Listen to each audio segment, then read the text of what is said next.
بسم اللہ الرحمن الرحیم۔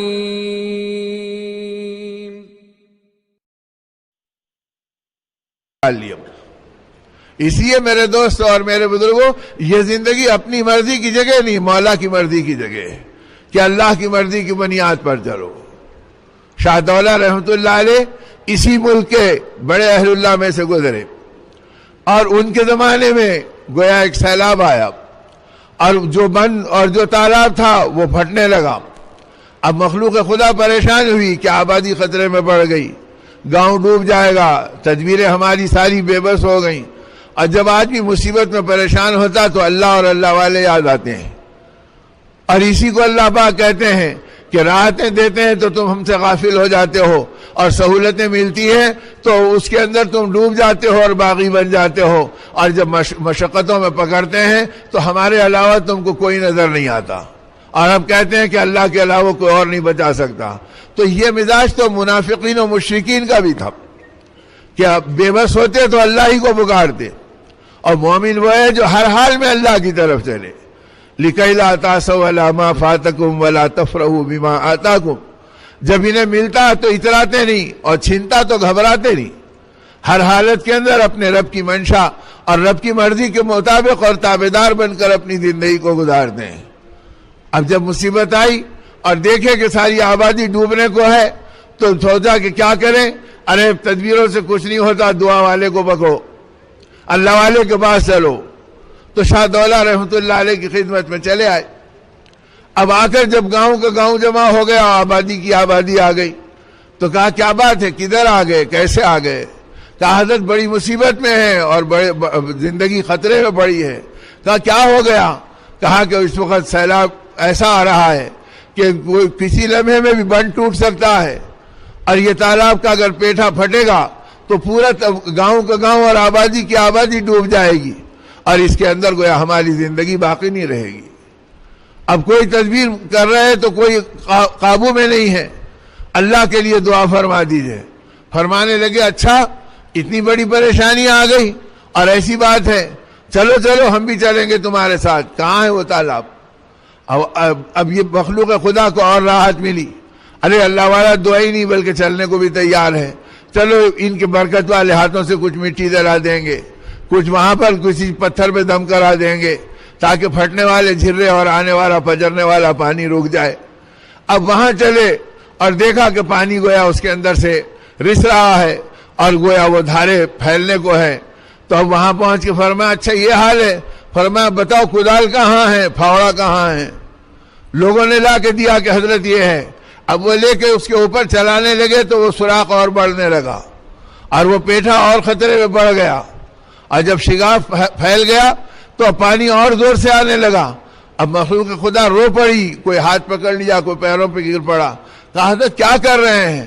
اگر آپ ایسے کریں گے تو کل کی جگہ آج اور تھوڑی دیر کی جگہ ابھی ہم ڈوب جائیں گے اور یہ سیلاب آ جائے گا اور رہا بند ٹوٹ جائے گا، یہ کیا کر رہے ہیں؟ شاہ دولہ رحمۃ اللہ فرمایا سنو سنو، جدھر مولا ادھر شاہ دولہ۔ اگر مولا کی مرضی سیلاب لانے کی ہے تو شاہ دولہ کی مرضی سیلاب آنے کی ہے۔ ہم مولا کے پارٹی کے ہیں، تمہاری پارٹی کے نہیں ہیں کہ مولا کی مرضی جو ہے اس کے خلاف ہم جائیں، یہ ہمارے بس کی بات نہیں ہے۔ جو مولا کی مرضی ہے وہ ہماری مرضی ہے۔ اگر مولا کی مرضی سیلاب کی ہے تو ہماری مرضی بھی سیلاب کے آنے کی ہے۔ اب یہ اور گھبرا گئے کہ معاملہ تو الٹا ہو گیا۔ اب جو گھبرا گئے تو جو پہلے ہی دل نرم، موت آنکھوں میں گھوم رہی ہے، اب اس حالت میں جب آبادی رونے لگی تو فرمانے لگے دیکھو ایک راستہ کھلا ہے، اگر تم کہو تو میں تدبیر بتاؤں۔ کہا حضرت فرمائیں۔ کہا وہ یہ ہے کہ اپنی مرضی کو قربان کرو اور مولا کی مرضی کو اپنی مرضی بنا لو۔ اگر تم مولا کی مرضی کو اپنی مرضی بنا لیں گے تو مولا تمہاری مرضی کو اپنی مرضی کے طور پہ قبول کر لے گا۔ لہذا توبہ کرو، اپنے گناہوں پہ تڑپو، نادم ہو، اور آگے کے لیے عہد کرو کہ اب ہماری زندگی بغاوت و نافرمانیوں میں نہیں گزرے گی۔ اب دل تو ایسے ہی موم تھے۔ اب جب سبوں نے تڑپ کے دعا کی اور تڑپ کر اپنا توبہ کی تو فوراً ہاتھ اٹھا کے دعا کی اور کہا مولا یہ کمزور بندے ہیں، اپنی خطاؤں پہ نادم ہیں، اب یہ معافی کی بھیک تجھ سے مانگتے ہیں، مولا انہیں معاف کر دے اور ان کی پریشانی کو دور کر دے۔ اور ان کی مرضی کو آپ پورا کر دیجئے، یہ آپ کی مرضی پورا کرنے کا عہد کر رہے ہیں۔ نتیجہ یہ ہوا ادھر دعا ہوئی، ادھر سیلاب کا رخ پلٹ گیا اور پانی کا دھارا الٹا بہنے لگا، اور اللہ نے بغیر کسی ظاہری تدبیر کے اس علاقے کی حفاظت فرما لی۔ تو میرے دوستو، اللہ پاک کا معاملہ یہ ہے، بندے کے ذمے کی ذمہ داری کو پورا کرنے کا راستہ نبیوں نے بتلایا کہ دیکھو یہ دنیا اللہ کی مرضی کو پورا کرنے کی جگہ ہے۔ آج گھروں کے جھگڑے، آپس کے اختلافات، ایک دوسرے کے آنکھوں میں خون کا اترنا، دلوں میں پھٹن کا آنا، اور عالمی بنیاد پر زندگیوں کی بربادی، اس کی بنیاد یہ ہے کہ ہم اپنی مرضی سے کر رہے ہیں، اللہ کی مرضی کو بھول گئے، اور ہماری مرضی فتنوں کا سبب بن گئی، اور ہماری مرضی خون خرابے کا سبب بن گئی، اور ہماری مرضی بربادی کا سبب بن گئی۔ اب نبیوں نے اور نبیوں کے سردار رحمت عالم صلی اللہ علیہ وسلم نے یہ بات بتلائی کہ دیکھو اگر تم اپنی مرضی کو فنا کرنا چاہتے ہو تو مولا کی مرضی پر چلو۔ مولا نے اس کائنات کو امتحان کے لیے بنایا، انعام کے طور پہ نہیں بنایا۔ یہ زندگی امتحان کے طور پر، یہ جوانی اور صحت امتحان کے طور پر، یہ تنگی اور بیماری امتحان کے طور پر، ان میں سے کوئی انعام کے طور پہ نہیں ہے، بلکہ اللہ پاک یہ دیکھ رہے ہیں لِيَبْلُوكُمْ أَيُّكُمْ أَحْسَنُ عَمَلًا، کہ ہم تم کو مبتلا کر کے دیکھیں گے کہ کون اچھے عمل کرتا ہے۔ اب ان کے اندر اپنے اعمال کو بنانا، اپنے یقین کو سنوارنا، اپنے رب کے ساتھ اپنے تعلق کو جوڑنا کہ یہ جگہ میں اپنی مرضی پہ نہیں اپنے مولا کی مرضی پر چلوں گا، تو پھر وہ اللہ غیب سے ہماری مرضی کو اپنی قدرت سے پورا کریں گے۔ تو اس لیے میرے بھائیوں اور میرے بزرگوں، یہ دنیا کے بارے میں یہ بتلایا گیا کہ جس پروردگار عالم نے اس کو بنایا، اس پروردگار عالم نے اس کی حیثیت کو اتنا بے قیمت بنایا ہے کہ ساری دنیا، زمین و آسمان، چاند و سورج، ستارے اور سیارے، خزانے اور دولتیں، ہیرے اور جواہرات، بادشاہوں کی دولتیں اور دنیا کی لذتوں کے انبار، یہ ساری کی ساری چیزیں ایک مچھر کے پر کے برابر بھی حیثیت نہیں رکھتی۔ یہ اتنی بے قیمت دنیا ہے۔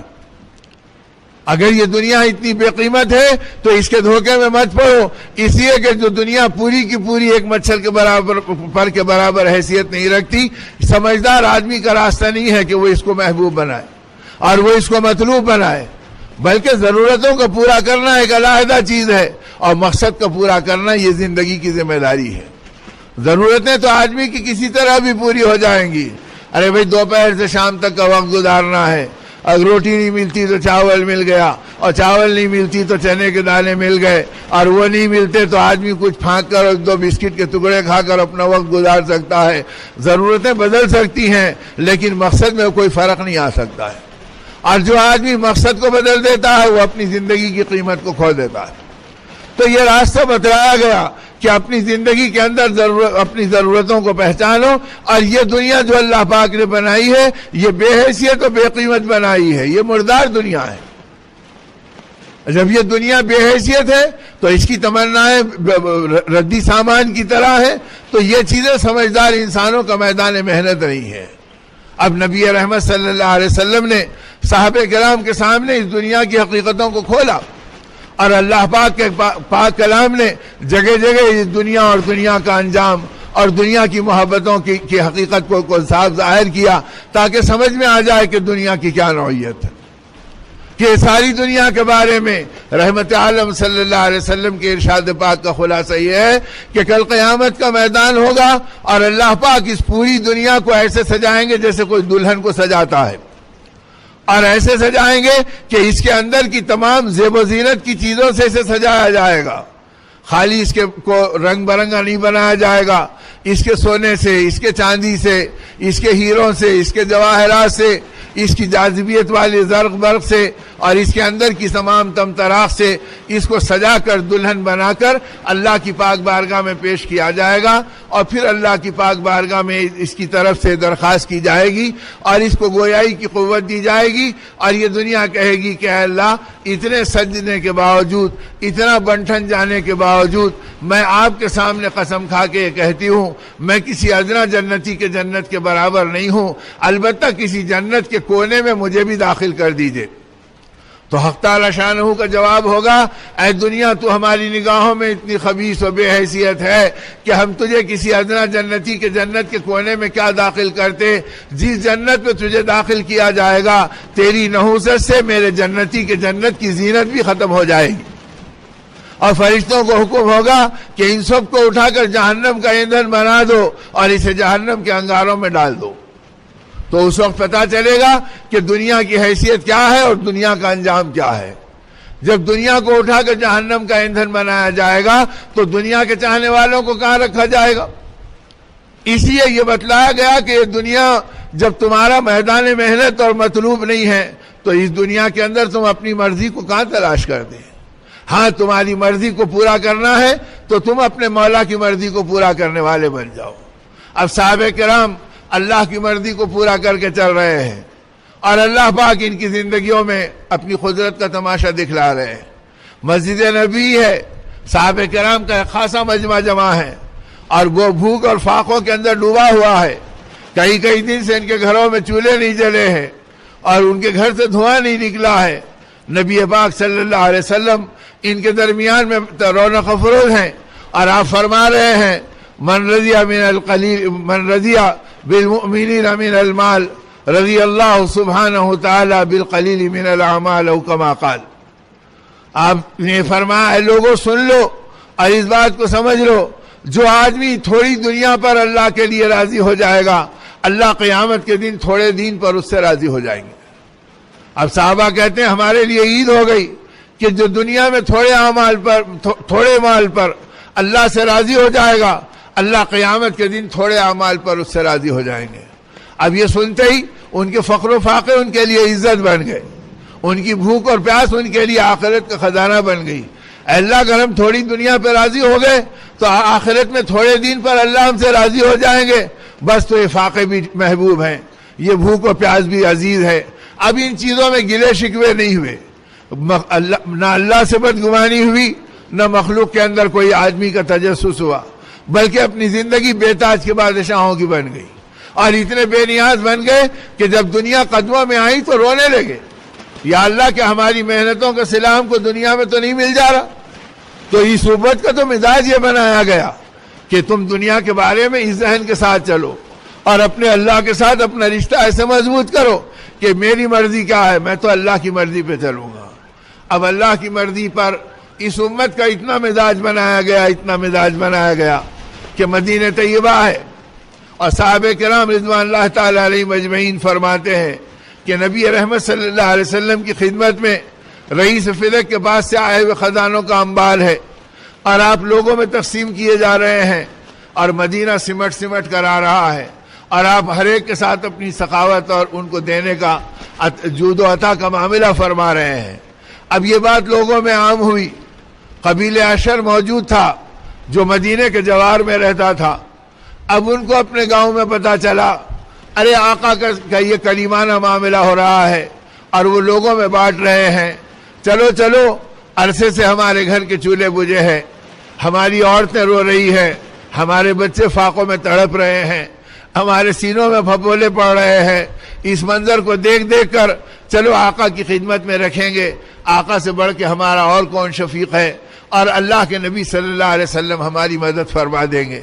اب چنانچہ وہ اٹھ کر آئے اور وہ قافلہ چلے آیا، اب 300 کے قریب قبیلہ عشر چلے آئے ہیں، اور جب مسجد نبی پہ پہنچے تو نبی رحمت صلی اللہ علیہ وسلم اپنے گویا دولت قدے میں تشریف لے جا چکے تھے۔ اب انہیں پتا چلا کہ آقا تو گئے کمرے میں، اب وہ سوچے کہ پھر کب بلائیں گے، کیا کریں گے۔ اتنے میں آقا کو اطلاع ملی کہ اللہ کے نبی صلی اللہ علیہ وسلم عشری قبیلہ آ گیا ہے، تو آپ فوراً اپنے کمرے سے رونق افروز ہوئے، مسجد نبی کے ممبر پہ بیٹھے اور فرمایا کہ عشری قریب آ جاؤ، اور ان کو قریب بلایا محبت سے اور فرمایا آج کے دن اللہ تم سے راضی ہے اور اللہ کا نبی بھی تم سے راضی ہے، تم آڑے وقتوں میں اللہ کے دین کے تقاضوں کو پورا کرتے رہے، تم نبی کے مہمانوں کو اپنے گھر لے جاتے رہے، تم اپنے بچوں کو بھوکا سلا کر ہمارے لائے ہوئے بھیجے ہوئے مہمانوں کی خاطر و مدارات کرتے رہے، تم اپنے گھر کو فقر و فاقوں میں ڈال کر ان لوگوں کو دین سکھاتے رہے اور اپنے گھروں میں ٹھہرا کر ان کو آخرت کی زندگی کے لیے تیار کرتے رہے. اب آپ خود ان کے مناقب بیان کر رہے ہیں. تو قبیلہ اشر ایک دوسرے کو دیکھ رہا کہ ارے جو بات ہم کہنے کے لیے آئے تھے آقا خود فرما رہے ہیں. اب یہ کہتے ہوئے نبی رحمت صلی اللہ علیہ وسلم نے فرمایا آج اللہ بھی تم سے راضی ہے, اللہ کا نبی بھی تم سے راضی ہے. آج تم جو مانگو گے تمہیں مل جائے گا اور تمہیں عطا کیا جائے گا. اب ان کے چہرے چمک گئے, ان کی نگاہیں خوشی کے مارے ایک دوسرے کو دیکھنے لگی. ہم لینے کے لیے آئے اور آقا دینے کے لیے بیٹھ گئے, اور آقا فرما رہے کہ تم جو مانگو گے آج اللہ اور اللہ کا نبی تم کو دے دے گا اور تمہیں عطا کیا جائے گا. اب اتنے میں سرداروں نے ایک دوسرے کو دیکھا اور قبیلے کے نمائندوں نے ایک دوسرے کو دیکھا. تو کسی نے کہا دیکھو یہ موقع بار بار نہیں آتے کہ آقا فرما رہے ہیں کہ جو مانگو گے تمہیں مل جائے گا. جو بھی مانگنا ہے سوچ سمجھ کے مانگ لو اور بارگاہ نبوت کے اس پیشکش کی قدردانی کر لو. انہوں نے کہا اے اللہ کے نبی کیا کچھ مہلت ملے گی کہ ہم آپس میں مشورہ کر لیں؟ آپ نے فرمایا کہ ہاں بیٹھ جاؤ مشورہ کر لو, مہلت دی جاتی ہے. اب یہ آپس میں سرداران اشری بیٹھ گئے. ادھر ابو موسیٰ اشری بیٹھے ہیں, ادھر وہاں پر گویا ان کے دوسرے سردار بیٹھے ہیں, ربیعہ اسلمی بیٹھے ہیں. اب آپس میں جب بیٹھ کے سوچنے لگے کہ دیکھو ہم لینے کو آئے اور آقا دینے پر آ گئے, اور کھلے عام اعلان فرما دیا آج تم سے اللہ اور اللہ کا رسول راضی ہے, تم جو مانگو گے اللہ تمہیں عطا فرما دے گا اور اللہ کے نبی تمہیں دے دیں گے. جو مانگنا ہے مانگ لو, اب کیا مانگنا ہے بولو. تو سبوں نے اتفاق کیا اے ربیعہ اسلمی تمہاری ذکاوت, تمہاری فراست, تمہاری سمجھ ہم سب میں اتفاق اعلیٰ ہے اور اللہ نے تمہیں اس منصب کے اوپر رکھا ہے, لہذا ہم تمہیں اپنا نمائندہ بناتے ہیں, تم سوچ سمجھ کے مانگ لو. تو فرمایا ربیعہ اسلمی کیا تم مجھے اپنا اس مسئلے کے اندر متکلم بنا رہے ہو اور کیا تم مجھے اپنا نمائندہ تسلیم کرتے ہو؟ کہا کہ بے شک کرتے ہیں. کہا میں جو مانگوں گا تم اس پہ راضی ہے؟ کہا کہ ہاں جو مانگیں گے ہم اس پہ راضی ہیں. پھر فرمایا کہ میں مانگوں؟ کہا ہاں مانگو. اب یہ کھڑے ہوئے بارگاہ نبوت میں مسجد نبی میں اور کہا کہ یا رسول اللہ صلی اللہ علیہ وسلم کیا ہم جو مانگیں گے ہمیں ملے گا؟ آقا نے فرمایا تم جو مانگو گے وہ ملے گا. تو دوبارہ پوچھا ربیعہ اسلمی نے اے اللہ کے نبی ہم جو مانگیں گے ہمیں ملے گا؟ فرمایا ربیعہ جو مانگو گے آج کے دن تمہیں وہ ملے گا. جب کہا کہ جو مانگو گے وہ ملے گا, حضرت ربیعہ نے فرمایا اے اللہ کے نبی جنت میں ہم آپ کا پڑوس مانگتے ہیں.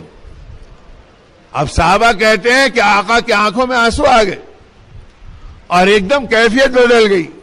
اور راوی کہتا ہے کہ اللہ کے نبی صلی اللہ علیہ وسلم بھی یہ نہیں سوچے تھے کہ میری امت یہ مانگے گی. آپ نے فرمایا ربیعہ کیا مانگ رہے ہو؟ فرمایا اللہ کے نبی فاقے گزر جائیں گے, بھوک ٹوٹ جائے گی, آج نہیں کل اس کا کوئی بدل بن جائے گا. لیکن جب مانگنے کا مسئلہ آیا کہ جو مانگو گے مل جائے گا, ہم جنت میں آپ کا پڑوس مانگتے ہیں جو کبھی ہم سے نہیں چھنے گا. بس ہماری یہ پیشکش ہے. آپ نے فرمایا ربیعہ کچھ اور مانگ لو. فرمایا اللہ کے نبی ہم جنت میں آپ کا پڑوس مانگتے ہیں. تو میرے دوستو امت کا مزاج یہ بنا تھا کہ ایسے اللہ کی مرضی پر آئے تھے اور ایسے آخرت کے اوپر اپنی زندگی کو ڈالا تھا کہ جب پیشکش کی گئی کہ جو چاہے مانگ لو تو آئے تھے کچھ لینے, دنیا لینے کے لیے, لیکن سہولت دی گئی تو آخرت کو مانگ لیا. آئے تھے روٹی کپڑے کے لیے لیکن موقع دیا گیا کہ تم اپنے سے مانگو تو نبی کی محبت اور ان کے پڑوس کو مانگ لیا. تو گویا اس طرح امت کا مزاج یہ بنا تھا کہ ہم اپنی مرضی پہ نہیں چلیں گے, ہم مولا کی مرضی پہ اپنی زندگی کو گزاریں گے. اب جب اس مزاج پر آئے تو پھر گھر کے بچے کیا اور ماں باپ کی حیثیت کیا اور کاروبار اور تجارت میں ایک مسلمان ایمان والے کی بازار کی نوعیت کیا. ہر جگہ اللہ کی مرضی پہ چل رہے, بازاروں میں اللہ کی مرضی پہ چل رہے اور اپنی زندگی کے اندر ہر قدم کے اوپر یہ اللہ کی مرضی پہ چل رہے. اب ایک صحابی آئے جن کو اللہ پاک نے ایمان کی دولت دی. اب ان سے پوچھا صحابہ کرام نے یہ تو بتاؤ کہ تمہاری ہدایت کا سبب کیا بنا اور کیسے تمہاری زندگی میں حق آیا؟ فرمانے لگے میں یہودی قبیلے کا تھا اور اپنی ضرورت کے لیے مدینے کے بازار گیا اور وہاں گیا تو تمہارے ایک ساتھی کو میں نے دیکھا کہ وہ تجارت کر رہے ہیں, دکان کے اوپر وہ تاجر بیٹھا ہے. میں نے جا کے کہا کہ مجھے ستو دے دو, کھجور دے دو, یہ دے دو. اس نے میری طرف ایک نگاہ دیکھی اور مجھ سے محبت سے کہا کہ برا نہ ماننا، میں بازار میں بیٹھا ہوں، دینا میرا کام ہے، لیکن میری ایک تمنا ہے، اگر آج تم میری تمنا کو پورا کر دو تو آج کے دن تم سے زیادہ مجھ پہ احسان کرنے والا کوئی اور نہیں ہوگا۔ اب میں حیران ہو گیا کہ یہ بجائے تجارت کرتا، کاروبار کرتا، اپنا نفع حاصل کرتا، یہ کچھ اور اپنی تمناؤں کو پیش کرنا چاہ رہا۔ میں نے کہا کیا تمنا ہے جو تم نے اپنی تجارت پہ مقدم کر دی اور مجھ سے کہہ رہے کہ آج کے دن اس تمنا کو پورا کر دو تو تم سے زیادہ کسی اور کا احسان مجھ پہ نہیں ہوگا۔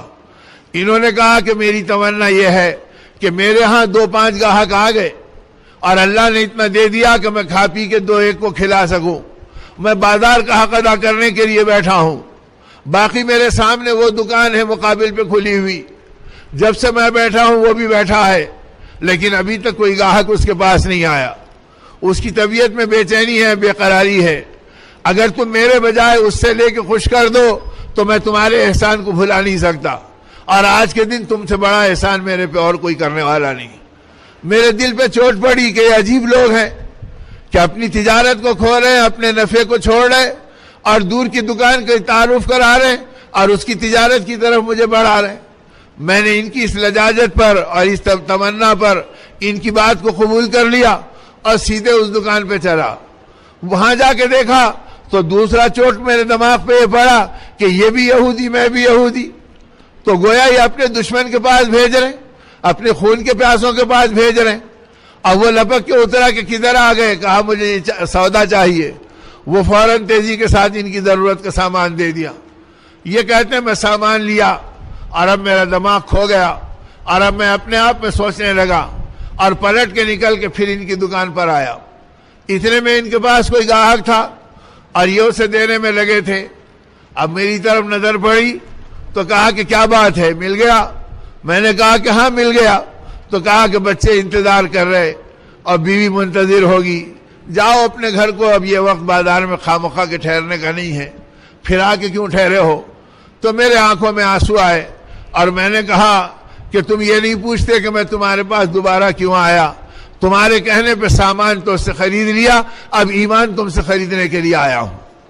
اب مجھے تمہارے اللہ بھی سمجھ میں آ گئے اور اللہ کا تعارف کرانے والے نبی بھی سمجھ میں آ گئے کہ ہاں بے شک تم مال کو نہیں دیکھتے، تم اپنے اللہ کے خزانوں کو دیکھتے ہیں، اس لیے تم نفع کو قربان کرتے ہیں کہ نفع تو اللہ دیں گے اور اپنے خزانوں سے دیں گے۔ اور ایسے اللہ کا پتہ جس شفیق نبی نے بتایا، وہ نبی کی شفقت اور ان کی رسالت سمجھ میں آ گئی، مجھے بھی وہ نبی کی غلامی میں لے لو۔ تو یہ دیکھ کر میں کلمہ پڑھا اور یہ دیکھ کر میں ایمان کے دائرے میں داخل ہوا۔ تو میرے دوستو، بازاروں میں بھی یہ امت اپنی مرضی پہ نہیں چلی، بلکہ یہ امت بازاروں کے اندر بھی اللہ کی مرضی پہ چلی اور نبی کے طریقے اور نبی کی لائی ہوئی فکروں پر اپنی زندگی کو گزارا۔ لیکن یہ اس وقت ہوا جب کہ اندر سے ایمان بن چکا تھا اور یقین کی دولت سینوں میں بھری ہوئی تھی کہ اللہ سے ہوتا، اللہ کے غیر سے نہیں ہوتا۔ اب تو معاشرے میں یقین لٹ گیا، اسی اعمال بے جان ہو گئے۔ وہ اعمال جس کے پیچھے ایمان جتنا مضبوط ہوگا، اعمال اتنے وزنی ہو گئے۔ اب صحابہ کرام میں ایسے واقعات کہاں ملیں گے کہ وہ 1.25 لاکھ کا وظیفہ پڑھ رہا ہے اور وہ اتنی دیر بیٹھے ہوئے ہیں، انہوں نے ادھر ہاتھ اٹھا کے مانگا اور ادھر لمحوں کے اندر ہو گیا، اس لیے کہ اس کے پیچھے پہاڑوں جیسا ایمان تھا اور اس کے پیچھے سمندروں جیسا یقین تھا کہ ہم اس اللہ سے مانگ رہے ہیں جس کے قبضے میں سب کچھ ہے، اور اس سے مانگ رہے ہیں جس سے ہمارا تعلق سب سے زیادہ ہے۔